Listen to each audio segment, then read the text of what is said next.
2012, I was the manager of occupational health and safety and environment on two major industrial infrastructure projects.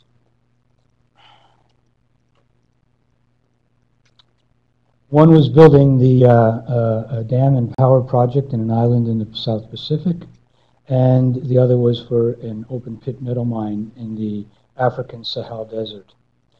In this demonstration, I'm going to demonstrate the challenges of managing health, safety, and environment in international infrastructure construction projects, and show that it's, despite any differences that you will see in the terrain, geography, and cultures of the different people that we're dealing with, the challenges of occupational health and safety are pretty much the same.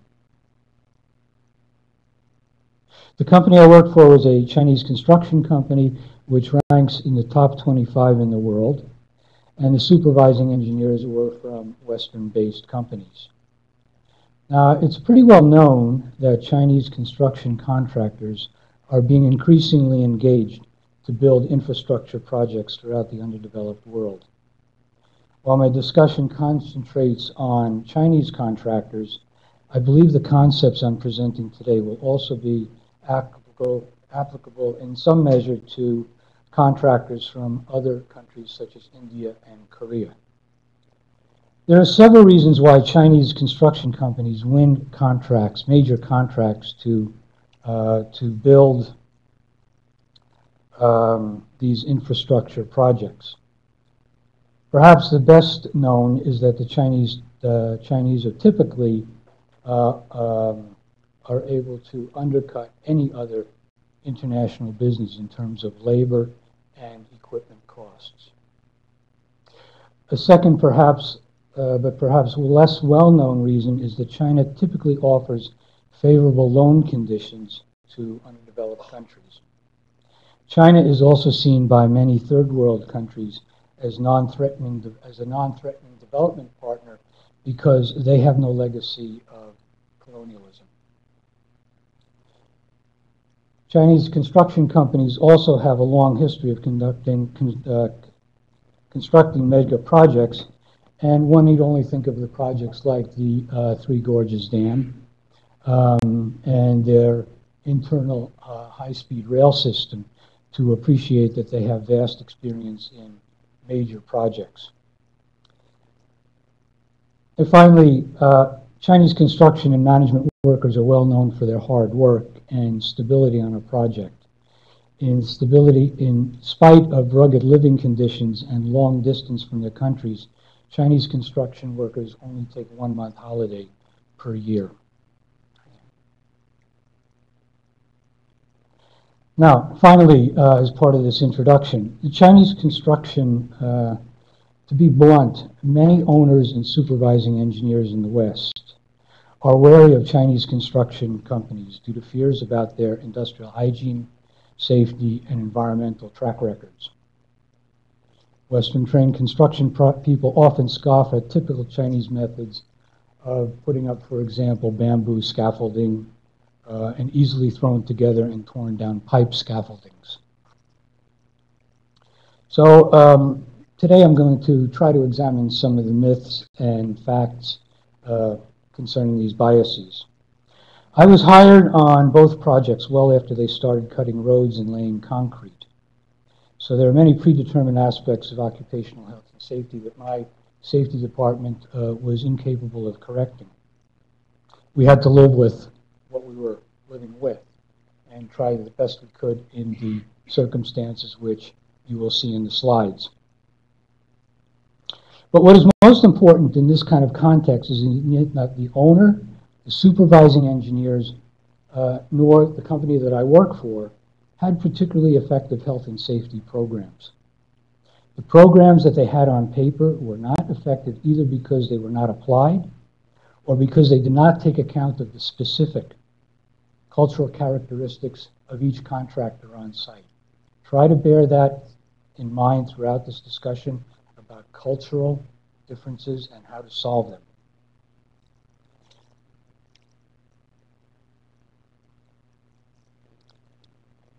Does anybody know what this is?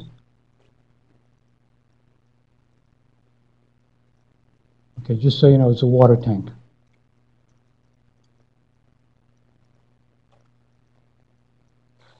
How many of you have heard of the Occupational Health and Safety Record of British Columbia? Okay. How many have heard of ISO 9000 and ISO 14000? Okay, very few. How many heard of Z10? Z10? No one.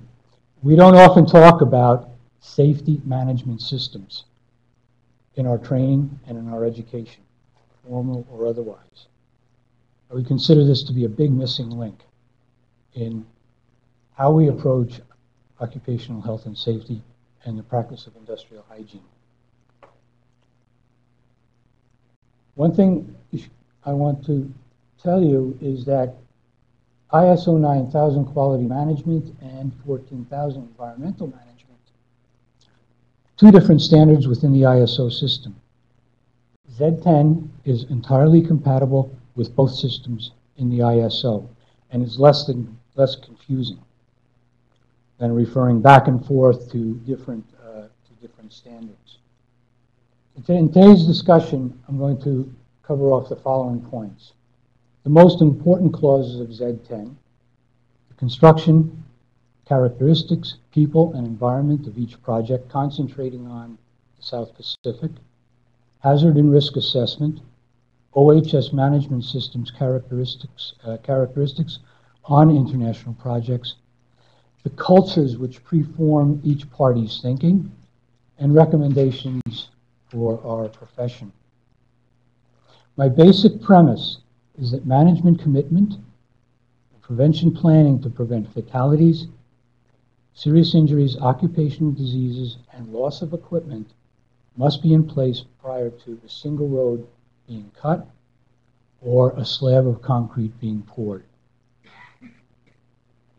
That project owners and supervising engineers, before they sign contracts, confirm that contractors have functioning OHS management systems. If in the projects that I worked on, these conditions were in place prior to, our job of protecting workers and protecting the assets of the company would have been much more effective. I won't say simpler, much more effective, because we would have had quality and quantity and bulk to work with in the beginning, rather than overcoming obstacle after obstacle and being caught behind the curve rather than ahead of the curve. Another premise, the contractor must put in place this kind of system. All parties have the responsibility to do prevention planning and risk assessment linked to the procurement of safety and hygiene equipment before a project starts. When you're in a desert, when you're an island in the middle of the Pacific, the supply chain is extremely limited. And I'll give you some examples of that. So briefly review a standard. You know, most of us don't spend much time reading standards. They're really difficult to read. At the end, I'll give you an example of a book which does a very good job of explaining the standard and helps to overcome some of the myths about a number of things that we might take for granted in the occupational health and safety field. So the purpose of Z10 is to provide a management tool to reduce the risk of occupational injuries, illnesses, and fatalities. They're very clear, like many regulatory systems are, that leadership begins with top management providing the directive for integrating health and safety into the daily functions of business. The standard speaks to prevention planning. And let's take a closer look at the implementation and operational requirements. Everything starts with risk assessment. We have to know what we're dealing with. The hierarchy of controls. Now, hierarchy of controls in something that's called a management system for safety. That's a new kid on the block. Most safety regulations do not refer to what we as hygienists accept as standard, the hierarchy of controls. In many what we would call safety situations, the hierarchy of controls is entirely applicable. Does everyone understand the hierarchy of controls? I see enough heads shaking. Okay, good. Procurement. As I said, if you're far away from sources of, just take for example, personal protective equipment, hose clamps for compressors.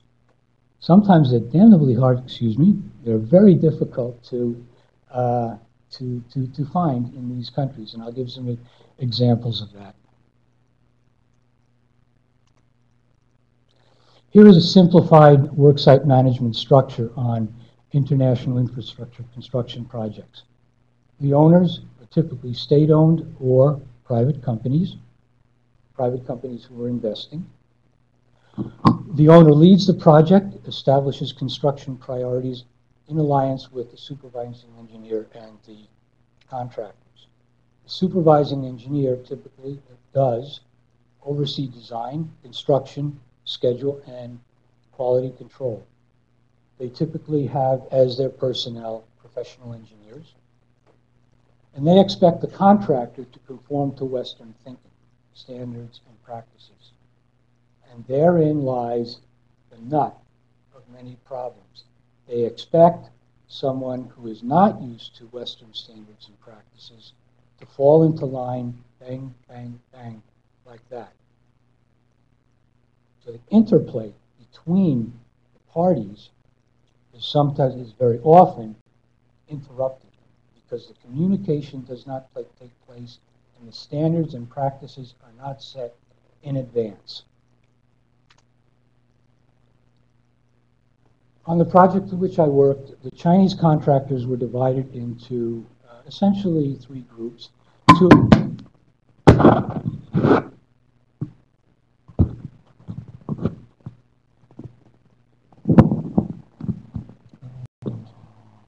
Better?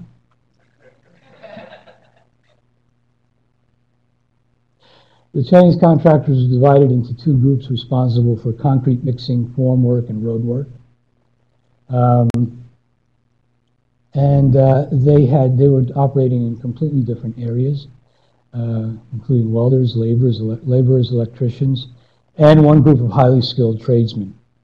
And most of these highly skilled tradesmen are typically university-trained construction engineers. They know their stuff. On-site organization. The owner has safety staff to enforce policies, and these are typically technologists or general engineers. And very important, this is something that I really didn't understand before I got involved in this business, they're also responsible for quality control and scheduling. Maybe they do safety planning. The reason I bring up quality control is, other than general stuff, a guy like me knows nothing about quality control. We're typically not, in our profession, we're not typically trained in that discipline. And yet, these engineers would call me or my safety officers from dealing with a confined space, immediately dangerous to life and health situation, and say, drive 45 minutes to the other side of the project and come deal with a quality control issue. And most of the time I had to say no. I'm protecting our workers first. We can deal with quality later. Do you mean safety first or safety last?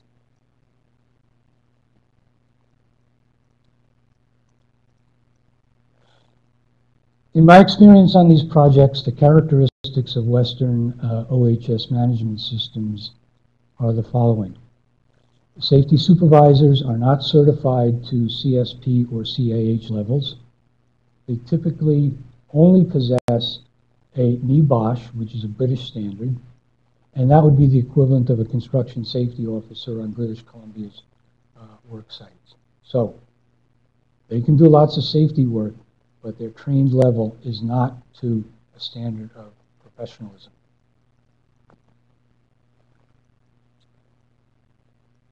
Western companies tend to use a command and control system. Rigid application of rules and regulations. Do it because I told you so, not based on a risk assessment and a hazard assessment. And I'm going to give you an example of that at the very end of this presentation. Again and again, we saw this wagging finger in our face of everything is unsafe. Everything. Very, very unsafe. You know, a 3-step stairway that didn't have guardrails was very, very unsafe. And that took priority because it was in front of their face, rather than dealing with that confined space or that lockout hazard. And primarily, it takes a long time for these engineers to take account of cultural differences on a work site. Eventually, through practice and back and forth and some struggle and some laughter, hopefully laughter, we learn how to deal with each other and to respect each other. But very often, there could be a lot of disrespect. And you know what disrespect breeds? That breeds resentment. That means not getting the work done. So, because of my experience and dealing with many different situations over the years, I believe that occupational health and safety goes far beyond the technique that we learn. It's all about protecting people.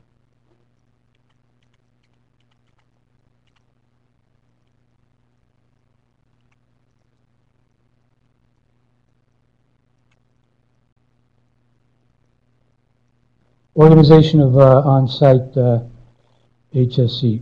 We had one manager, one safety officer for each subcontractor, plus administrative report.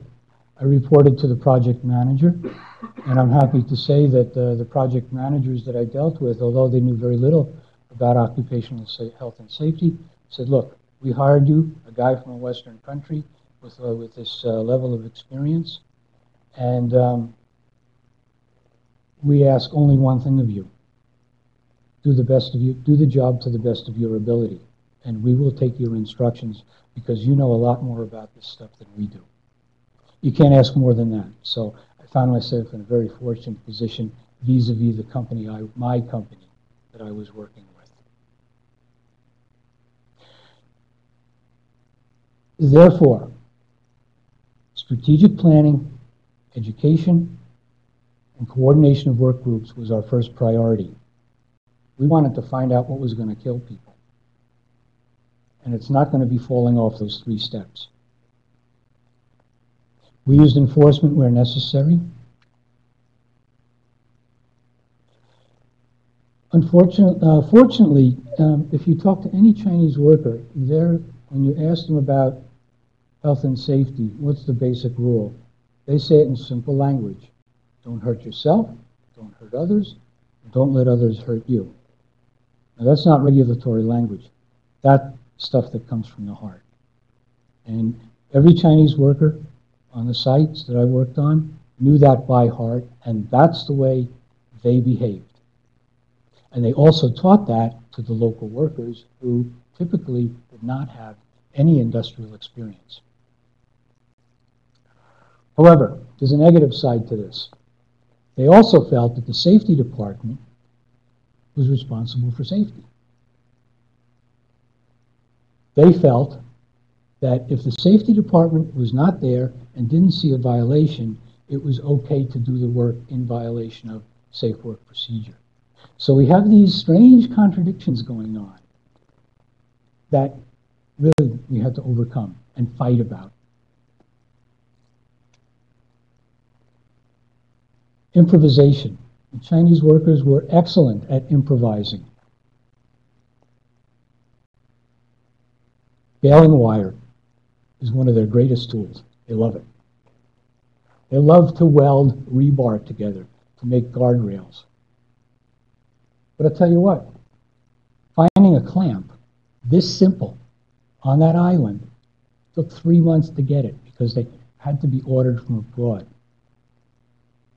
So what's the substitute?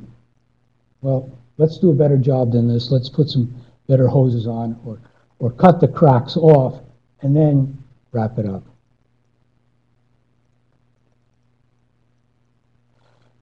The island community the island that I worked on, there were 3 villages like this.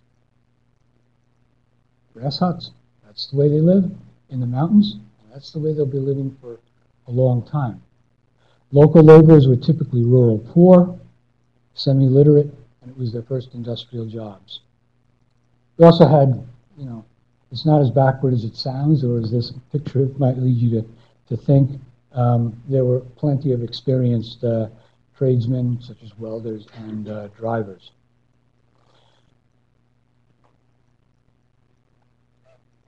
As I said, Chinese workers had a reputation for working long and very hard hours. And I show this nice plate of, not to say that we're eating seafood, you know, island seafood all the time, but to show you some of the people in this photo. This is our cook. He worked 7 days a week. He never had any time off. None. 0. Up at 5 o'clock in the morning, finished serving his last meal at 8 o'clock at night. My pal here, a construction engineer, spent 3 years on the island. Never took a break, never went home, never saw his newborn until the end of the project. They work hard. The objective of our project was to reduce the island's energy reliance on imported fossil fuels by 40%. This is the dam site, not just before we filled up the dam, about a month more. We're working in mountain terrain, and the tropical climate had plenty of rain. The critical hazards were falls from great height, obvious, installation of heavy equipment, hydrocarbon and isolate paints, silica, coordination of contractors. We worked on steep slope, mountain roads with curves and rain, so plenty of hazards. For driving, here's the road down to the powerhouse. This line here, coming up here, is a pipeline that came out of the mountains from the dam, a gravity feed pipeline into a powerhouse with a generator to produce the electricity. We had to build a pipe on that slope and transport equipment like the rotor and the generator up and down that road. This pipe is called, in construction terms, hydroelectric terms, it's called a penstock. Had multiple ideal H conditions, including confined space entry. So, I have a question for you. Of those hazards that I just outlined, which category caused the greatest loss? Quick.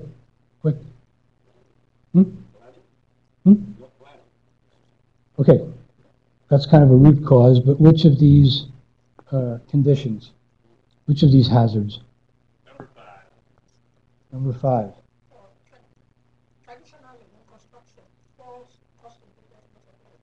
We didn't have a single injury from fall from height in the entire project. You're right.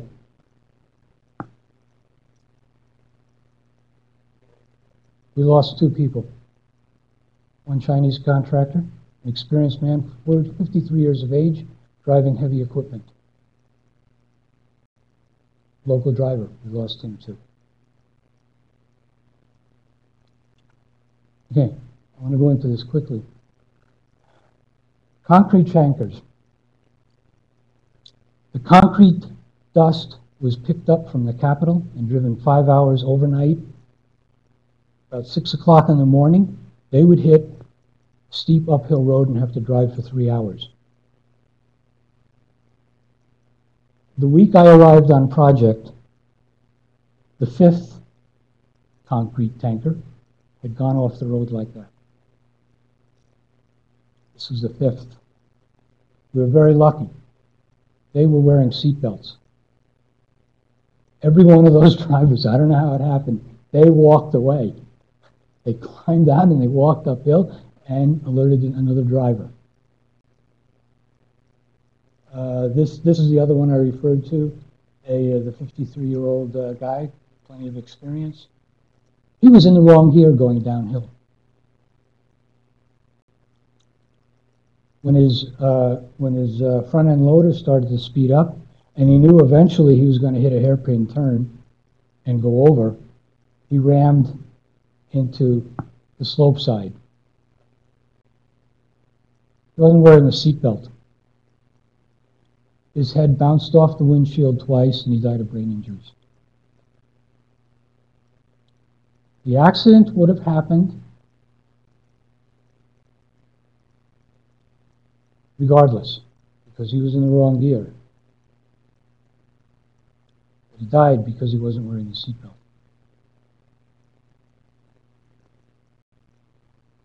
So we came up with a set of rules. Hope you can read this. All vehicles and mobile equipment must have seatbelts. Many vehicles on that island were not using seatbelts, did not even have seatbelts installed.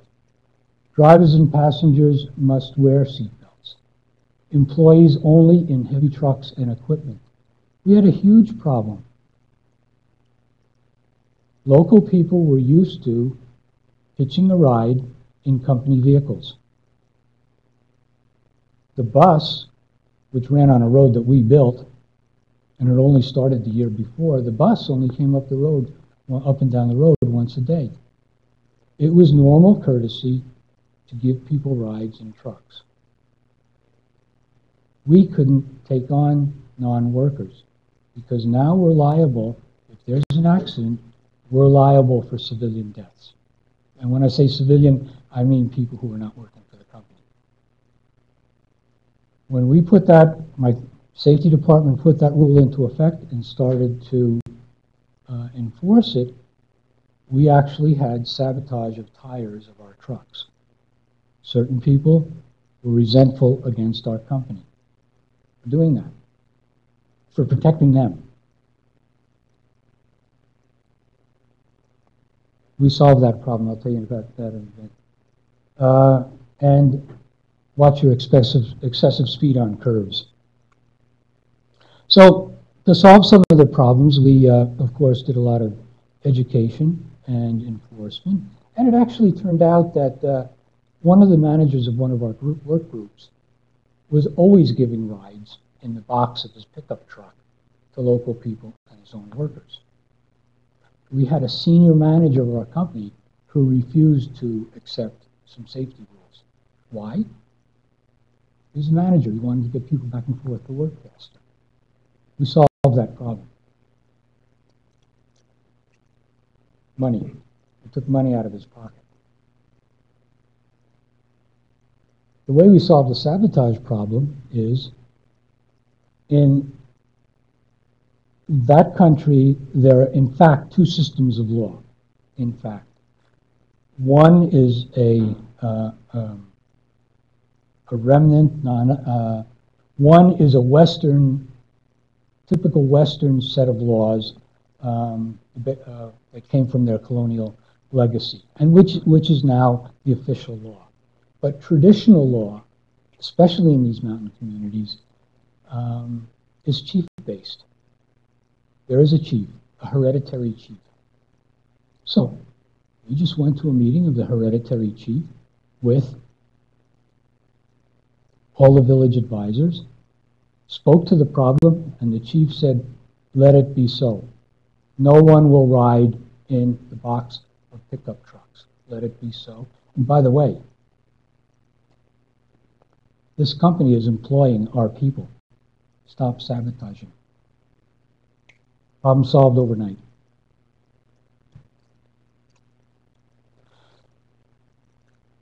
Now is a fun start. Here we get into some other hazards. This is one. As I run this video, I would like you to pay particular attention, not to the jaw-dropping spectacle of how far this guy can drop because he's not wearing a safety harness, but I would like you to watch how he behaves. This guy has been in the business and doing this kind of work for about 30 years. He's a survivor. Watch how he behaves. No excuses about the lack of fall protection, but here we go. Here we don't go. There we go. There we go.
Sorry, I blew the timing on that.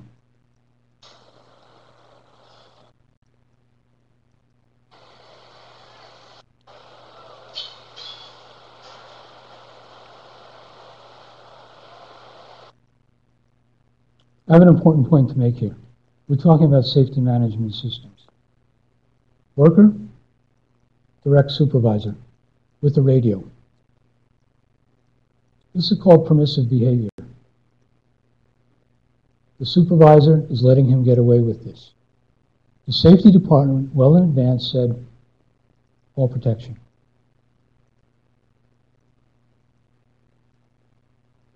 Okay, what gives him permission to allow this? His managers, right up the feeding chain, right to the top. So now, we had a video, we said, the heck with it. We're not talking to this guy anymore. We're not talking to a supervisor. This is a problem that safety manager cannot solve. Right into the project manager's office. Take a look at the video.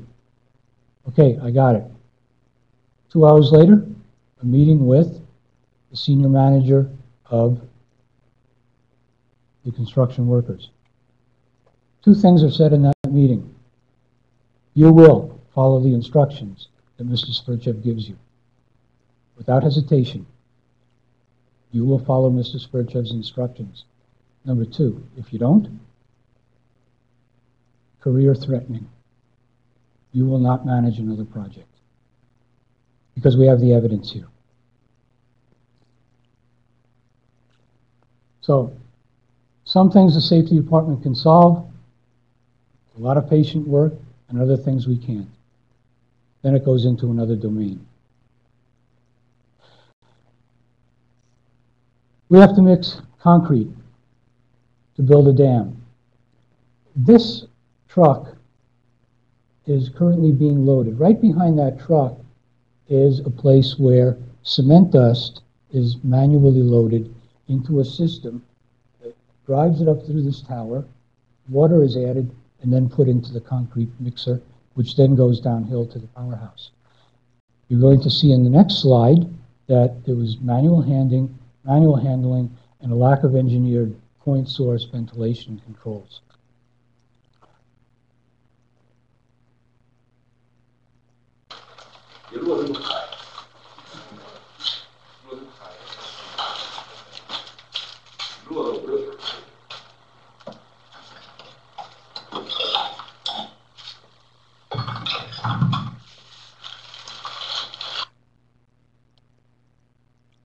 Not doing so good here on clicking at exactly the right time.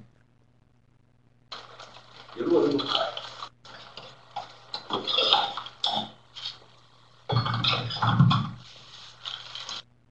blew it. Anyway, you saw that he had a respirator on.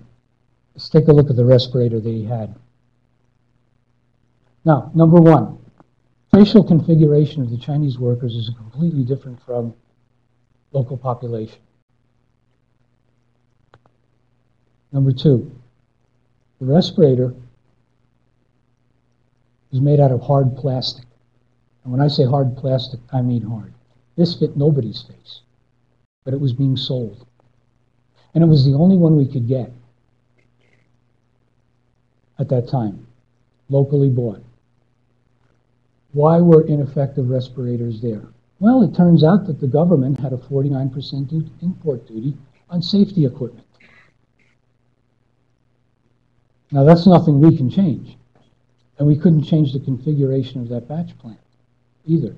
The best we could do in the circumstances was get them into appropriate respiratory protection. And guess what? It took about 6 or 8 weeks to order the right stuff for it to get to the island.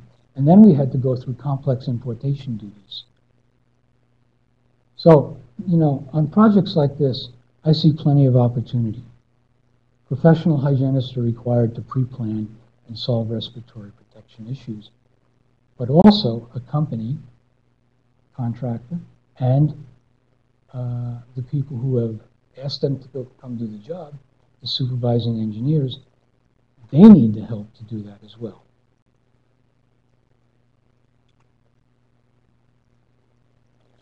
On the penstock, confined space issues. This gives you an idea of the size and the slope that penstock pipe is going. The guy on the right is one of our safety officers. This is the kind of work that, let's go back to this one. Notice the intense amount of rigging that was done. This thing was not going to slip downhill. The riggers were amazing. Safety-wise, they really knew their stuff. And we never had anything bad happen to any of our equipment due to poor rigging. But what about the work inside? They're using isocyanate paints, 3-part paint, 2-part paints.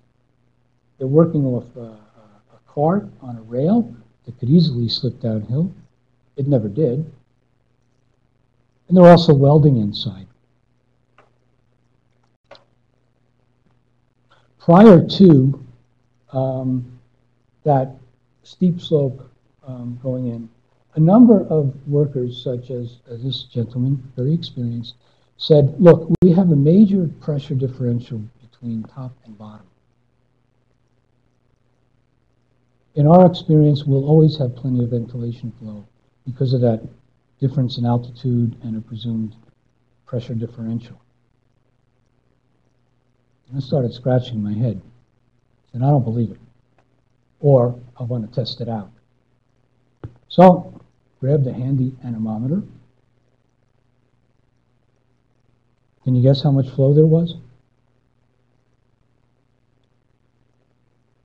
0.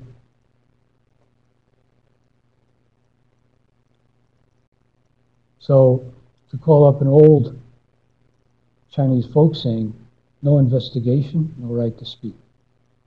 You don't investigate, you don't know what you're talking about. You have to have the facts in front of you. Career lesson for hygienists or anybody. Know what you're talking about. Take your tools, take your technique, look at it, think, and then figure out what the risk and the hazard is. So, we jury-rigged some fans, we tried our best.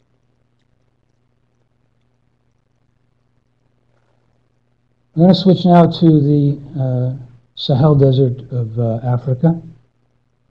I'm going to give you an example of a safety meeting. I talked earlier about communication, safety communication, hazard communication, being able to work with each other so we don't hurt each other. This gentleman is one of our local worker, safety officer, Skookum dude. Chinese fellow in the back, Chinese safety officer, another Skookum dude. Drivers. I'm speaking in French the best I can. Why? Because this gentleman, his English is quite poor. So first I have to talk in English so that my safety officer gets what I'm saying and documents properly. Then this gentleman translates into Tuareg language and House of language. Where's our margin of error for safety communication? It's huge.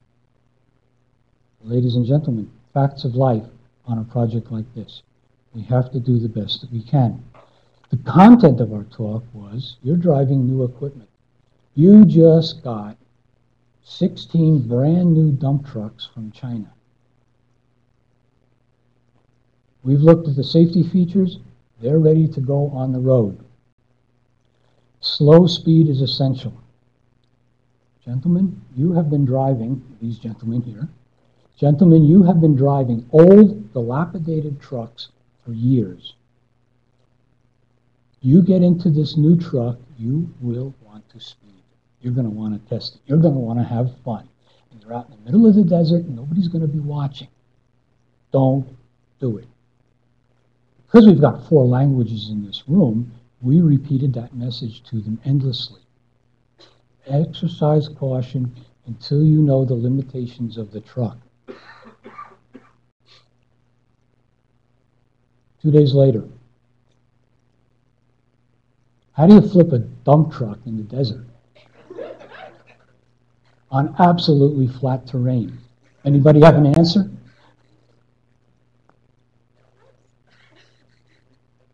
Okay, it's actually quite simple. When we did the investigation, we have a gentle curve here, and it truly is a gentle curve. It's relatively easy to negotiate. But of course, it's a desert road. We have, tamped soil, but off the road, and it's wide enough for 2 trucks to easily pass each other in either direction. As soon as you get off road, you're off into soft sand. The guy was speeding around the curve, or he was going in excess of his capacities to control the truck. And for some reason, his left-hand wheels got into the sand. So he's moving around the curve. His right-hand wheels get into the sand, and instead of so now you got a problem. There's a very different coefficient of friction between the right-hand wheels and the left-hand wheels. Right? What he should have done, once he's in the soup like this or in the sand, is to take his foot off the pedal and steer into the desert. No big deal. And you just get back on the road, and nobody's the wiser. All right? He didn't do that. He cranked the wheel to try to get onto the road again. And we can prove that because of the tracks.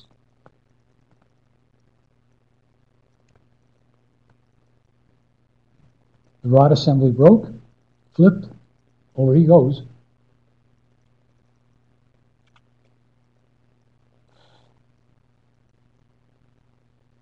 He was a pretty good guy. When he came back to work, he said, "The seatbelt saved my life." He said that in the incident investigation interview. "The seatbelt saved my life." Some of the Chinese managers wanted to punish or fire the guy. I said, "No, you're not. You're not doing that. The guy came clean. Seatbelt saved my life. We made him poster boy." Guess what? The accident plus the way we treated it earned respect from the drivers, and they started respecting the safety regulations. Deal with people on their own terms. Respect. I mentioned quite earlier that Western safety managers tended to deal very rigidly with hazards. And here's an example. This water tank contains 3,000 liters. It can supply water for 70 to 80 people for 2 days. It's wonderful, wonderful artisanal well water. The reason for change out, the requirement to change it out every day or to top it up, of course, is to not only to top it up, but to keep the water flowing and prevent bacteria from accumulating inside.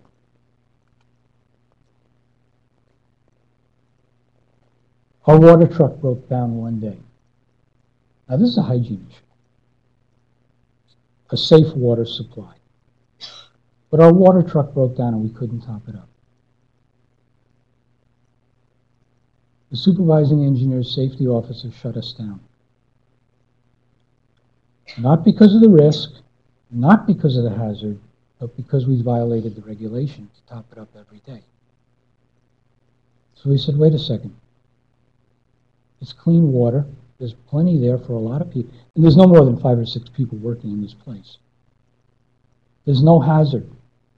There's no problem except we didn't fulfill a part of the contract. You're down. Oh, okay. Let's look at it a different way. We can't work. At the end of the day, there's going to be, at the end of the month, because we're not on schedule, we're going to get a penalty. We're going to protest the penalty because we haven't fulfilled the work we're supposed to do that day. You're going to be fining us for nothing. It's going to escalate into a big contract battle. It's a huge waste of time. Let's get permission to proceed because our truck will be fixed tomorrow. There's no health and safety hazard here. No, I can't do it because you broke a rule. So these are the things that happen, and they don't just happen in these circumstances, they happen a lot. So, analysis. Don't blame the contractor for everything. We want to know what are the preconditions for hiring a contractor. The first level for optimal occupational health and safety lies with the owner and the supervising engineer. You have to plan strategically through hazard and risk assessment to reduce the probability of fatalities. Take account of cultural differences to patiently but forcefully reduce risk. Command and control does not win friends. It only negatively influences people. In the long run, fear does not work. We're talking about people. When somebody dies, everybody cries.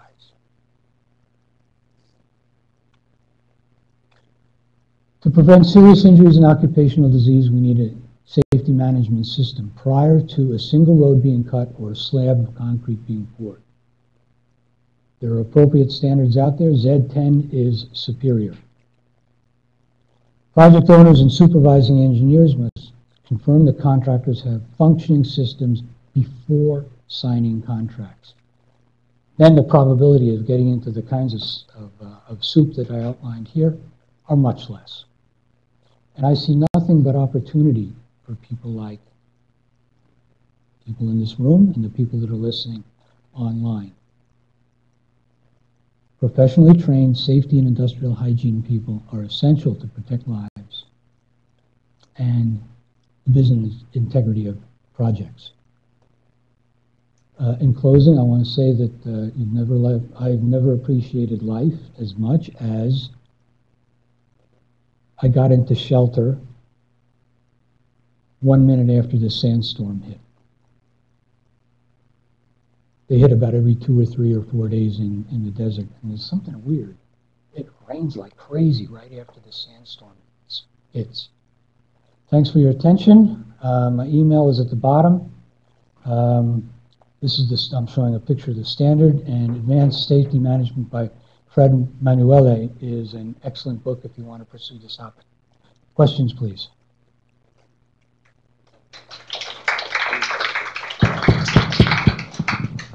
Yes, sir. Sorry. Okay, thank you. In most of the cases you're talking about, what I can see, at least I can see this, like, it's a lack of commitment from the top management. I mean, these cases where these guys were not, wearing any protection or anything. So is it very, you see that very often, that, the lack of commitment from the top management of these companies to, make everybody to observe these rules? I have to say there's a lot of differential in understanding and willingness to adopt and put into place safety rules.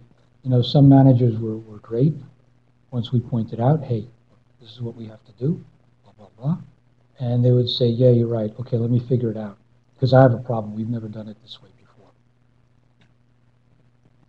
Is that what you're getting at? Well, somehow, yeah. In your hand, you were saying in your conclusions that any agreement has to be signed with any contractor or anybody else can start working until all these safety conditions are already in place. But in your real experience, in the real world, in terms of times money, the company, contractors, governments, whatever, are pushing, forward for making things move forward. So you have this pressure, and you have to sign agreements. You have to let people start working or whatever, because it's costing money to the stakeholders. So how do you manage that? Okay, well, you've got an X million dollar project coming up. Guess what? Building into that is a 10-year period, right? In which the owner and the supervising engineer, they have to scout the world for companies who can do the work and how they're going to do it, et cetera. So there's plenty of lead time going in. I actually worked on the health and safety aspect of a bid. I got called to go to Beijing to help this mega construction company.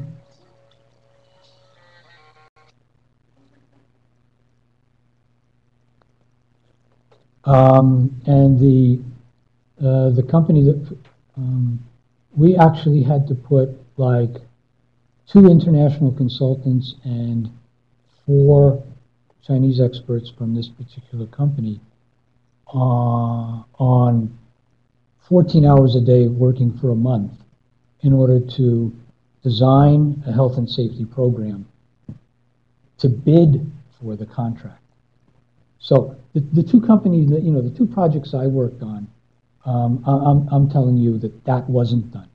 But this other company, an Australian mining company that was going to build a railroad in Africa, they were doggone serious. In fact, they were more serious about having having confidence that the contractor that they chose was going to do a proper job on health and safety.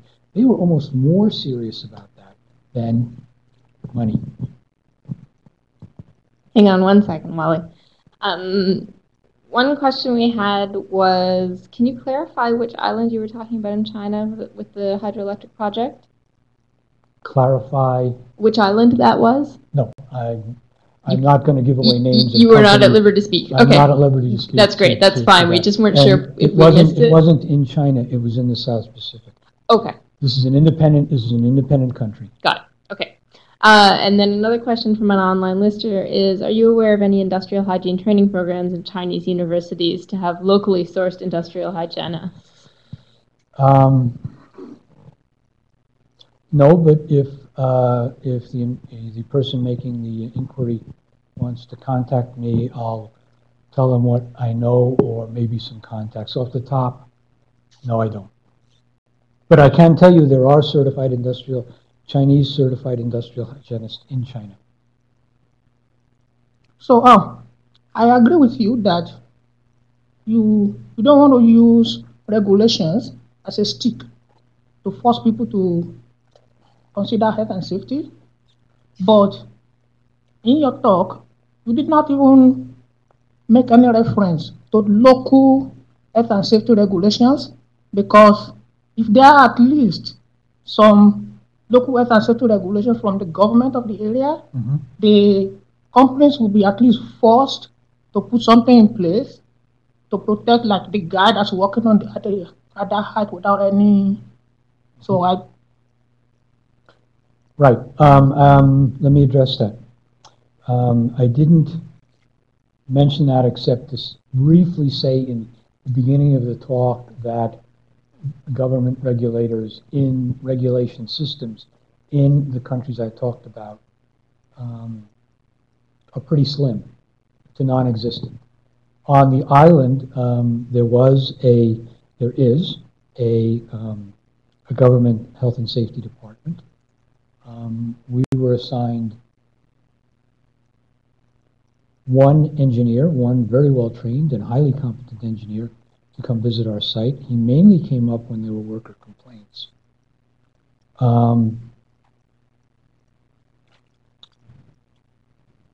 But other than that, once he came up a couple of times and did inspections, and we demonstrated to him how we were handling various health and safety issues, he said, "Call me if you need me." He said, I have so many small companies that have no one who internal to the companies that can handle health and safety. My priority is those. At least your company, as big as it is, you have some professionals and you have good people dealing with the issues. That's point number one about the island. Point number two about the island is they had no construction regulation. The only thing they had with relation to what we were doing and the heavy stuff that we were doing was a general duty clause. With regard to the desert project, I was only there a couple of months, but I'm going to say I doubt very strongly if any health and safety, just because of the way the site was run. We're in the middle of the desert. One aspect I didn't talk about at all. We were in a security zone. We had high sand fences surrounded by barbed wire around the entire project. And outside those high sand walls shaped in kind of a pyramid shape, there were military troops from the government of that country in protected structures on duty 24 hours a day with 50 caliber machine guns. I'm going to ask one final question from the online audience, and then we'll have to wrap it up. The question is, what do you think about the integration of musculoskeletal disorder prevention into a company-wide approach, such as quality or OHSMS? Well, with regard to the projects we were on, we did the best that we could with regard to musculoskeletal injuries. They definitely belong as part and parcel of a training program and written health and safety program. But I think you can tell, given our slim resources, the main thing we were going after were immediately dangerous to life and health situations. Great. Thank you very much, and we'll give you a final round of applause.